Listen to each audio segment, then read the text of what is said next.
ഈശോയിൽ സ്നേഹം നിറഞ്ഞവരെ, മലയാള ഭാഷയ്ക്കും നമ്മുടെ സമുദായത്തിനും പൈതൃകമായി ലഭിച്ച ഒരു കനകനിധിയുണ്ട്. പാറേമാക്കൽ തോമാ കത്തനാരുടെ വർത്തമാന പുസ്തകം. വെറുമൊരു സഞ്ചാര സാഹിത്യ കൃതി എന്നതിലുപരി നമ്മുടെ സ്വത്വബോധത്തിൻ്റെ കനലുകൾ എരിയുന്നൊരു ചരിത്രരേഖയാണത്.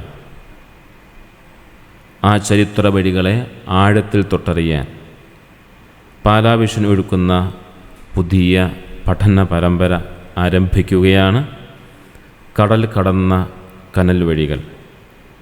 നമ്മുടെ പിതാക്കന്മാർ താണ്ടിയ ദൂരങ്ങളും അവർ നേരിട്ട വെല്ലുവിളികളും വരും തലമുറയ്ക്കു പകർന്നു നൽകുക എന്ന ലക്ഷ്യത്തോടെയാണ് ഈ പരമ്പര ഞങ്ങൾ ക്രമീകരിച്ചിരിക്കുന്നത്.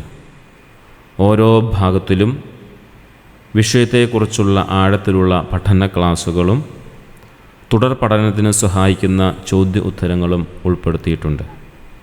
മാർച്ച് 3 മുതൽ പാലാവിഷനിൽ ഈ ജ്ഞാനയാത്ര ആരംഭിക്കുന്നു. നമ്മുടെ ചരിത്രത്തിൻ്റെ പാഠവും പൊരുളും ഉൾക്കൊള്ളുവാൻ ഏവരെയും ഈ പരമ്പരയിലേക്ക് സ്വാഗതം ചെയ്യുന്നു.